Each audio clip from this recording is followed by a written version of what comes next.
Bonjour à tous, aujourd'hui nous allons parler du Daf et le 5e Daf de la Gemara Brachot. Alors, à la synagogue ou dans un autre lieu, lorsque nous prions, il arrive parfois qu'un des fidèles prenne un petit peu plus de temps pour prier. Eh bien, on devra l'attendre si possible pour ne pas le laisser tout seul à la synagogue ou dans un autre lieu si on a prié ailleurs. Nous devons réciter le schéma au lit, même si nous avons récité le schéma le soir à la synagogue ou chez soi.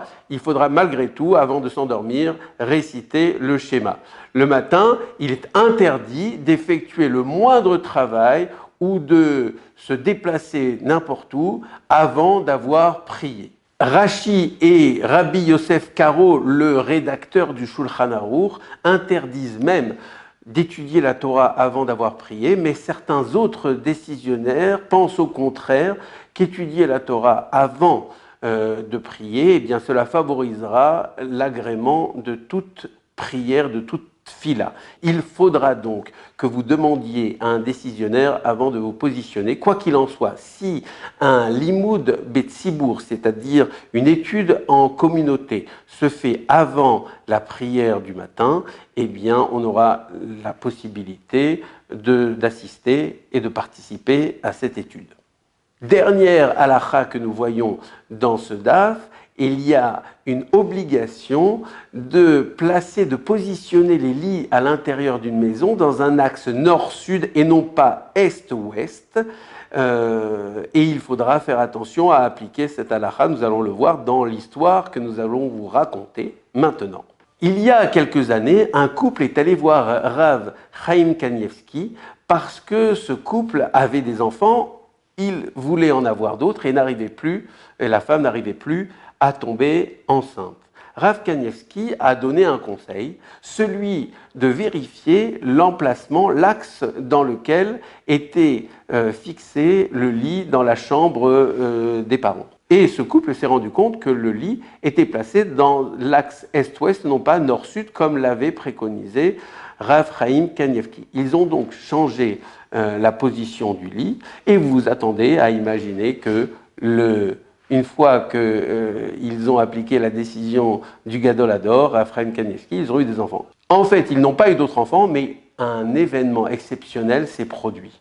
À peine quelques jours après avoir changé la disposition du lit, un morceau de bois très très dur, très très lourd, est tombé sur l'endroit où quelques jours encore auparavant était située la tête du lit du couple.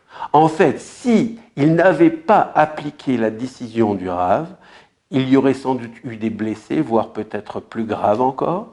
En voulant appliquer la décision du Gadol Hador, ils ont sans doute sauvé leur vie et c'est tout l'intérêt d'écouter les Gdolim.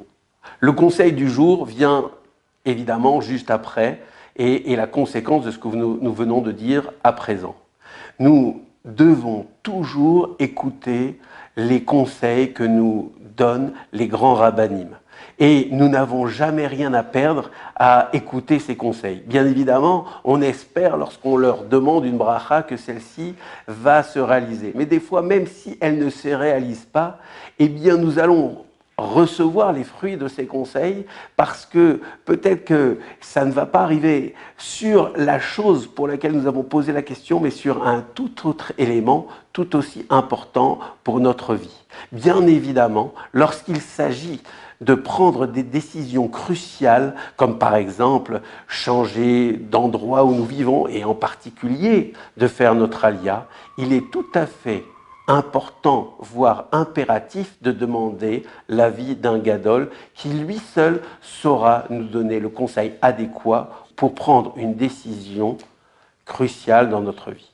Le rôle d'un gadol, ça n'est pas simplement d'imposer son choix, au contraire. Le rôle d'un gadol, c'est de nous ouvrir des pistes de réflexion en fonction des éléments que nous lui donnons.